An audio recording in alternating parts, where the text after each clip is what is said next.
বৈষম্য বিরোধী ছাত্র আন্দোলনের নেতাকে মারধরের প্রতিবাদে চট্টগ্রাম বিশ্ববিদ্যালয়ের মূল ফটকে বিক্ষোভ, বিভিন্ন দাবিতে আন্দোলনে কুয়েট শিক্ষার্থীরা। আমাদেরকে কোনো তদন্ত রিপোর্টের কোনো আপডেট দেওয়া হচ্ছেই না, উল্টো স্যাররা চলে যাচ্ছে। তাদের উপরে হামলা হয়েছিল, সেটার বিচারও আমরা পাই নাই। এমনভাবে একটা আদেশ করা হচ্ছে যে আগামী 2 তারিখে খোলা হবে। তো আমরা এতদিন কোথায় থাকবো? ফরিদপুর ও কুষ্টিয়ায় সড়ক দুর্ঘটনায় প্রাণ গেছে 3 জনের। ঝালকাঠিতে বাস খাদে পড়ে 13 যাত্রী আহত।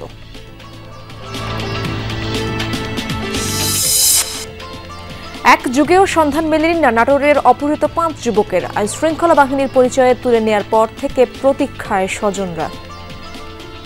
আজ 12 বছর কোনো খোঁজ পাইনি, তথ্য পাইনি। কোনো খোঁজাখোঁজ করি আমরা, কোনো জায়গায় পাচ্ছি না। আল্লাহ আমার সন্তানটা আমার বুকে ফেরা দাও। এই 5টা লোক কোথায় লিয়া গেল? 5 গ্রামে থাকি।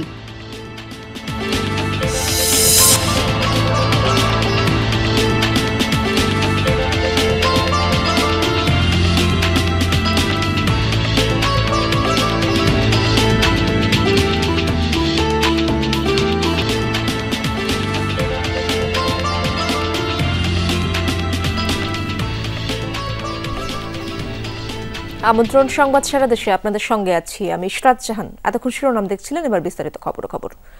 দ্রুত একাডেমিক কার্যক্রম শুরু, হল খুলে দেওয়া সহ বিভিন্ন দাবিতে প্রশাসনিক ভবনের সামনে লাগাতার অবস্থান কর্মসূচি পালন করছেন খুলনা প্রকৌশল ও প্রযুক্তি বিশ্ববিদ্যালয়ের শিক্ষার্থীরা। রোববার দুপুর থেকে তারা এই কর্মসূচি শুরু করে। আন্দোলনরতরা জানিয়েছেন, একাডেমিক কার্যক্রম বন্ধ থাকায় তাদের পড়ালেখা বিঘ্নিত হচ্ছে। এছাড়া হল বন্ধ থাকায় বিপাকে অনেক শিক্ষার্থী। সোমবার রাতে বিশ্ববিদ্যালয়ে জরুরি সিন্ডিকেট সভা অনুষ্ঠিত হয়। অনির্দিষ্টকালের জন্য বন্ধ শিক্ষা কার্যক্রম আগামী 4 মে থেকে শুরুর ঘোষণা দেওয়া হয়েছে। আবাসিক হলগুলো খুলবে 2 মে থেকে। এছাড়া গত 18 ফেব্রুয়ারি কুয়েটে সংঘর্ষের ঘটনায় 37 শিক্ষার্থীকে সাময়িক বহিষ্কার করা হয়েছে। এসব বিষয়ে আজ আলোচনা করে পরবর্তী কর্মসূচি ঘোষণার কথা জানিয়েছেন আন্দোলনরত শিক্ষার্থীরা। আমাদের উপরে হামলা হয়েছিল, সেটার বিচারও আমরা পাই নাই। আমাদের উপরে যে হচ্ছে গিয়ে আমাদের জোর করে হল ভেকেন্ট করে দেওয়া হয়েছিল। তারপর আমরা হল খোলার জন্য, আপনারা জানেন যে 13 তারিখে ক্যাম্পাসে এসেছিলাম, আমাদের হলে ঢুকতে দেওয়া হয় নাই। এমন কোনো সাধারণ শিক্ষার্থী, নিরপরাধ শিক্ষার্থী যারা তাদের ন্যায্য দাবি নিয়ে এখানে উপস্থিত হয়েছে, তারা যদি কোনো হয়রানির শিকার হয় কিংবা তাদের বিরুদ্ধে কোনো শাস্তি যদি আসে, তাহলে আমরা কেউ মেনে নেব না। দর্শক, এ বিষয়ে আরো জানবো। কুয়েট থেকে যুক্ত হচ্ছেন আমার সহকর্মী প্রবীর বিশ্বাস। প্রবীর, সেখানকার সার্বিক অবস্থা জানাবেন। সিন্ডিকেট সভার সিদ্ধান্তের বিষয়ে ছাত্ররা কি বলছেন এবং নতুন কর্মসূচির বিষয়ে কিছু জানিয়েছে কিনা তারা? সিন্ডিকেটের যে সিদ্ধান্ত আসছে 37 জন শিক্ষার্থীকে সাময়িক বহিষ্কার, একই সঙ্গে আগামী 4 তারিখ শিক্ষা কার্যক্রম চালু, তার 2 দিন আগে 2 তারিখ আবাসিক হলগুলো খুলে দেওয়া, এর 3টি সিদ্ধান্তেই প্রত্যাখ্যান করেছে শিক্ষার্থীরা। অর্থাৎ তাদের যে দাবিটি ছিল আগে থেকেই হলগুলো খুলে দিতে হবে, একই সঙ্গে শিক্ষা কার্যক্রম চালাতে হবে। এবং সর্বশেষ যে সিদ্ধান্তটা 37 শিক্ষার্থীকে বহিষ্কার, এটি তাদেরকে হতবাক করেছে বলে আমাদেরকে জানিয়েছে। তারা বলেছে, আমরা যৌক্তিক দাবি নিয়ে এবং একটি পড়ালেখার পরিবেশ সৃষ্টিতে তারা যে আন্দোলন করছিল, সেই আন্দোলনের বিপরীতে যে প্রশাসন নতুন করে 37 শিক্ষার্থীকে বহিষ্কার করে নতুনভাবে তাদেরকে আবার বিড়ম্বনায় ফেলেছে, একই সঙ্গে তাদের প্রতিবাদী করে তুলেছে। আমরা যেখানটিতে দাঁড়িয়ে রয়েছে দুর্বার বাংলায়, আগে থেকেই ঘোষণা ছিল বেলা 12টায় এখানে তারা বিক্ষোভ সমাবেশ করবে, একই সঙ্গে বিক্ষোভ মিছিল করবে। এখনও পর্যন্ত যদি বলি, শিক্ষার্থীরা আসছে। কিছু শিক্ষার্থী যারা ক্যাম্পাস অভ্যন্তরে ছিল গত 2 দিন ধরে যারা অবস্থান নিয়েছিল, এবং কিছু শিক্ষার্থীকে আমরা দেখেছি বাইরে থেকে তারা প্রবেশ করেছে। তবে যে কর্মসূচিটা ছিল, সেই কর্মসূচি কখন নাগাদ শুরু হবে এটি আসলে এখনই স্পষ্ট করে বলা যাচ্ছে না। কারণ দেখতে পাচ্ছেন আমাদের ক্যামেরা যতদূর দেখাচ্ছে, কিছু শিক্ষার্থী এলোমেলোভাবে ঘোরাফেরা করছে, তারা এখানে দাঁড়িয়েছে। আমাদের বলেছে দ্রুত সময়ের মধ্যে তারা হয়তো তাদের যে বিক্ষোভ সমাবেশ এবং পরবর্তীতে ক্যাম্পাস অভ্যন্তরে বিক্ষোভ মিছিল সেটি তারা শুরু করবে।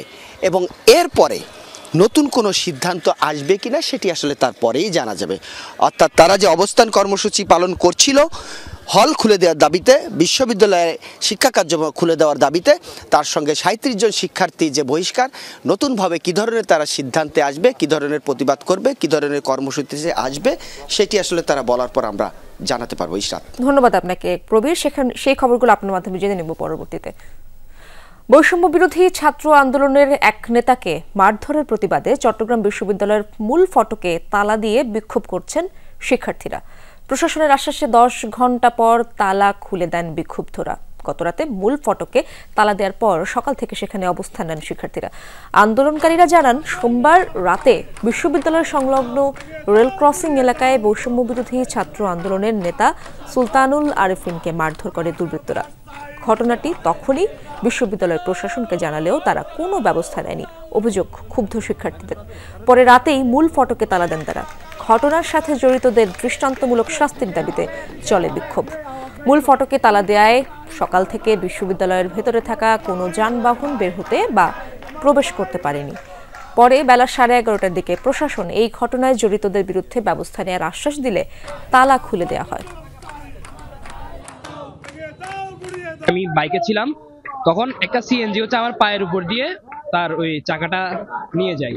তো আমি স্বাভাবিকভাবে ওখানে রিয়েক্ট করি। তখন কিছু ওইখানে পাশে হচ্ছে একটা মাহফিল চলতেছিল, কিছু মানুষ হচ্ছে ওইখানে জড়ো হয়ে যায়। ক্যাম্পাসের মধ্যে অতি দ্রুত চক্রাকার বাস দেওয়া হোক, যাতে শিক্ষার্থীরা তাদের এই ঝামেলা থেকে, এই হ্যাসেল থেকে মুক্তি পায়। সিএনজি ড্রাইভাররা জড়ো হয়ে এবং এলাকাবাসী থেকেও কয়েকজন এসে আমাদের শিক্ষার্থীদেরকে মারছে। বিশ্ববিদ্যালয়কে সুন্দরভাবে সচল রাখার জন্য এবং শিক্ষার্থীদের নিরাপত্তা কীভাবে বিধান করা যায়, আরও সেই কাজগুলো আমরা করার জন্য হচ্ছে।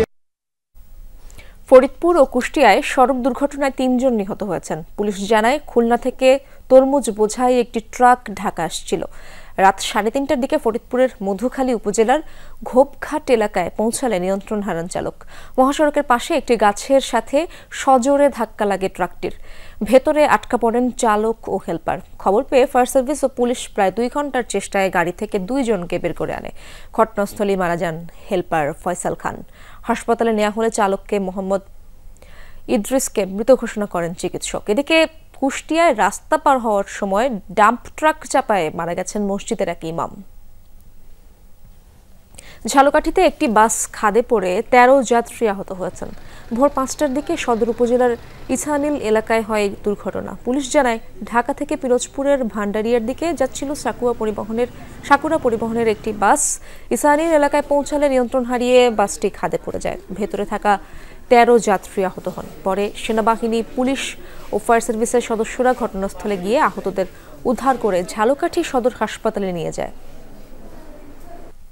পহেলা বৈশাখে স্ত্রীকে নিয়ে ঘুরতে গিয়েছিলেন মেলায়। পরে নাগরদোলায় উঠে সেখানেই স্ত্রীকে গলা কেটে হত্যা করেন স্বামী। এই ঘটনা নোয়াখালীর বেগমগঞ্জে। পুলিশ জানায়, অন্তঃসত্ত্বা লাকি বেগম তার স্বামী সাকিবের সাথে বেদেপল্লীতে থাকতেন। পহেলা বৈশাখ উপলক্ষে গতকাল সন্ধ্যায় লাকিকে একলাশপুর মেলায় নিয়ে যায় সাকিব। কিছুক্ষণ ঘোরাঘুরির পর তারা 2 জন নাগরদোলায় ওঠেন। নাগরদোলার ভিতরেই লাকিকে গলা কেটে হত্যা করে সাকিব। পরে উপস্থিত লোকজন সাকিবকে আটক করে মেলায় কর্তব্যরত পুলিশের হাতে সোপর্দ করে। প্রাথমিক ধারণা, পারিবারিক কলহের জেরেই ঘটেছে এই হত্যাকাণ্ড।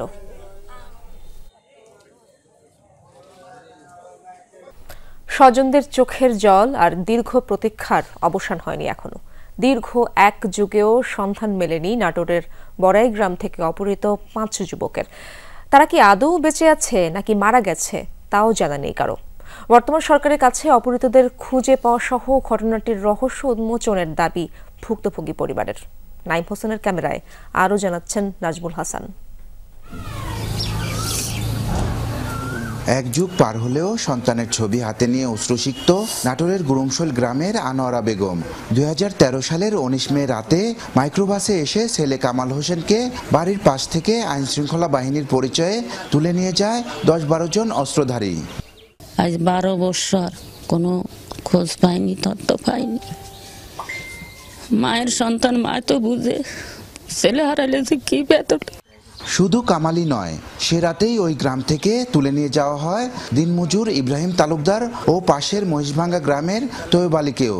সেই থেকে সন্ধান নেই কারো। খোঁজাখোঁজ করি, আমরা কোনো জায়গায় পাচ্ছি না। যারা আসতেছে তারা খালি কাগজপাতি নিয়ে যায়, কোনো খোঁজ খবর হচ্ছে না। আমার ছেলেটা কৃষি কাজ করে, কাজের তো উঠিয়ে গেছে বিকালবেলা কাগজল দুই। এখন ওই 12 বছরের ভিতরে চাওয়াল আসে না। আমি সবসময় নামাজ পড়ি আর বেটার লেগে কই, আল্লাহ আমার সন্তানটা আমার বুকে ফেরা দাও। আমার বেটা তো কার সঙ্গে অন্য করে না, আর বেটা কি দেন ধরবি। আমি দৌড়ি যা, বেটা কার বাদ পাইনি। এর ঠিক দুদিন আগে কালিকাপুরে বন্ধুর ফোন পেয়ে বাড়ি থেকে বের হন ছুটিতে বাড়িতে আসা বিজিবি সদস্য রাসেল গাজী। 12 বছর পেরুলেও আর বাড়ি ফেরেনি রাসেল, সেন্টু কেউই। যদি ছেলে অন্যায় কিছু রাষ্ট্রদ্রোহী কাজ করে থাকে প্রশাসনের মাধ্যম দিয়ে তার বিচারের কাঠগড়াতে আনুক, বিচার করুক, কিন্তু গুম করার অধিকার এই দেশের কে রাখে? এই সঙ্গে আমার মামি মারা গেছে, ভাই মারা গেছে, আমরা স্যার খুঁজে পাইতে থাকে। ভুক্তভোগী পরিবারের পক্ষ থেকে মামলা হলেও সে সময় উদ্ধারে কোনোই তৎপরতা দেখায়নি আইনশৃঙ্খলা বাহিনী। নিখোঁজ স্বজনদের ভাগ্যে কি ঘটেছে তার রহস্য উদ্ঘাটনে বর্তমান সরকারের সহযোগিতা চেয়েছে পরিবারগুলো। এই সরকারের কাছে আমাদের আবেদন, আমরা চাই এই 5টি লোক কোথায় লিয়া গেল 5 গ্রামে থাকি। এ পর্যন্ত থানা প্রশাসনের মাধ্যম দ্বারা কোনো উপকার পাইনি আমরা। মহানয় এই বর্তমান যে সরকার আছে তার কাছে হাত জোড় নিবেদন করি আমাদের এই বিষয়টা তদন্ত করে দেখার জন্য। পুলিশের ঊর্ধ্বতন কর্মকর্তা জানান, ঘটনার তদন্ত শুরু হয়েছে, গুরুত্বপূর্ণ তথ্যও পাওয়া গেছে, দ্রুতই রহস্য উন্মোচনের চেষ্টা চলছে বলেও জানান তিনি। অনেকগুলো বিষয়কে সামনে রেখে আমরা এটাকে তদন্তের পর্যায়ে নেওয়ার চেষ্টা করছি। সেটা হচ্ছে যে কোনো বিশেষ উদ্দেশ্যে এদেরকে অপহরণ অথবা গুমের ঘটনা ঘটছে কিনা, অথবা ব্যক্তিগত কোনো বিরোধের একটা বিষয় সামনে আসছে, সেরকম কোনো বিষয় সামনে আসছে, সেটাও আমরা তদন্তের মধ্যে আমরা রাখছি, আমাদের বিবেচনায় আছে। দীর্ঘ 12 বছর স্বজন ও এলাকাবাসীর কাছে রহস্যই থেকে গেছে অপহরণ কাণ্ডটি। দ্রুতই অপরাধীরা আইনের আওতায় আসবে, সেই সাথে নিখোঁজদের স্বজনদের প্রতীক্ষার অবসান হবে, এমনটাই প্রত্যাশা সবার। নাজমুল হাসান, যমুনা নিউজ, নাটোর। একসময় খুব জনপ্রিয় থাকলেও বিলুপ্তির পথে ঐতিহ্যবাহী লাঠি খেলা। তাই খেলাটিকে ধরে রাখতে বর্ষবরণ উদযাপন উপলক্ষে জামালপুর শহরে অনুষ্ঠিত হয়েছে ঐতিহ্যবাহী লাঠি খেলা। হারাতে বসা এই লোকজ খেলা দেখে উচ্ছ্বসিত গ্রামীণ দর্শক। সাগর ফরাজির পাঠানো তথ্য ও চিত্র দেখব বিস্তারিত।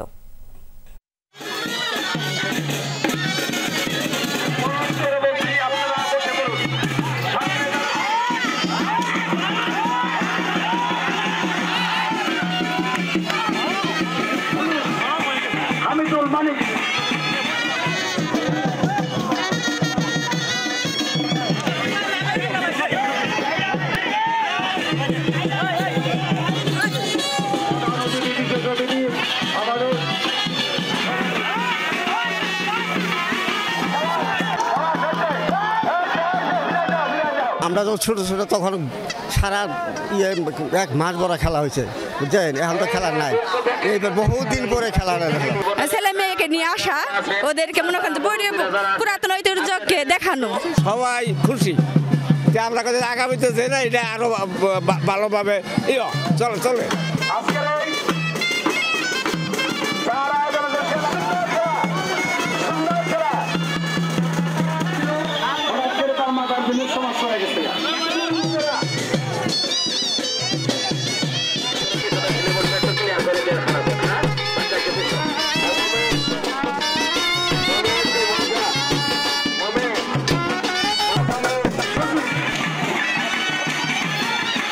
আমরা ঐতিহ্য ধরে রাখছি অথবা ধরে রাখার চেষ্টা করবো। আমাদের ছেলেবেলাও আল্লাহর পর ইনশাল্লাহ তারাও এগুলি খেলার চেষ্টা করতেছে। এই ঐতিহ্যবাহী লাঠিবাড়ি খেলাকে বাঁচায় রাখার জন্য আমাদের পাশে এসে দাঁড়ান, হয়তো আমরা এই খেলাটা আরো জাঁকজমকপূর্ণ খেলতে পারবো। ঐতিহাসিক লাঠিবাড়ি খেলা যেন প্রতি বছর হয়, সেজন্য আমি চেষ্টা করবো ইনশাল্লাহ।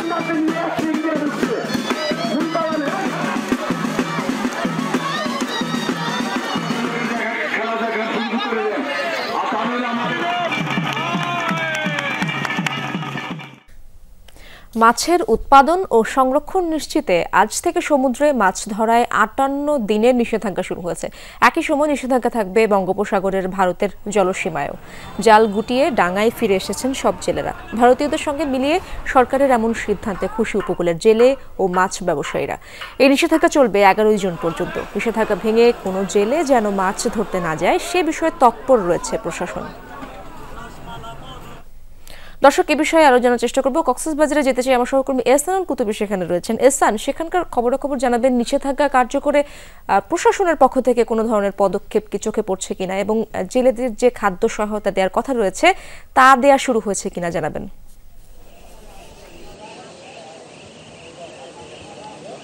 প্রথমত বিষয় হচ্ছে ইশরাত এখনো খাদ্য সহায়তা পৌঁছেনি, আর হচ্ছে প্রশাসনের পক্ষ থেকে কিন্তু প্রচারণা চালানো হচ্ছে। বিভিন্ন ফিশারি গার্ড যেগুলো রয়েছে সেখানে কিন্তু জেলা মৎস্য অফিসের পক্ষ থেকে তারা প্রচারণা চালাচ্ছেন, মাইকিং করছেন এবং পোস্টার লাগিয়ে ব্যানার লাগিয়ে তারা প্রচারণা চালিয়ে তাদেরকে সতর্ক করছেন। এবং যদি বলতে চাই, আজকে যেহেতু মধ্যরাত থেকেই মূলত এই মাছ ধরার যে নিষেধাজ্ঞা সেটি শুরু হয়েছে, যার কারণে কক্সবাজারের যেসব জেলেরা রয়েছে, অর্থাৎ আমি যদি জেলা মৎস্য অফিসের হিসাব অনুযায়ী বলতে চাই, জেলা কিন্তু নিবন্ধিত জেলে রয়েছে 64,871 জন এবং হচ্ছে তাদের প্রত্যেকের পরিবারকে 86 কেজি করে চাল দেওয়ার কথা রয়েছে। যদিও এখনো পর্যন্ত চাল আমাদেরকে প্রশাসন জানানো হয়েছে। আর কক্সবাজারে নৌযান রয়েছে নিবন্ধিত 5,113টি ট্রলার নিবন্ধিত রয়েছে এবং এর মধ্যে এবার যে 58 দিনের যে নিষেধাজ্ঞা দেওয়া হয়েছে, অন্যান্য সময় 65 দিনের দেওয়া হতো, এবার 58 দিনের এবং ভারতের সাথে মিলিয়ে যে সময়টা নির্ধারণ করা হয়েছে নিষেধাজ্ঞার জন্য, সেটিতে কিন্তু জেলেরা খুশি হয়েছেন, যাতে ভারতের জেলেরা বাইরে থেকে এসে অন্যান্য সময় যে মাছ ধরে নিয়ে যেত সেটি এবার অন্তত তারা করতে পারবে। ধন্যবাদ আপনাকে এহসান। দর্শক, এই ছিল সংবাদ সারা দেশের এখনকার আয়োজনে। এতক্ষণ যারা সঙ্গে ছিলেন সবাইকে ধন্যবাদ।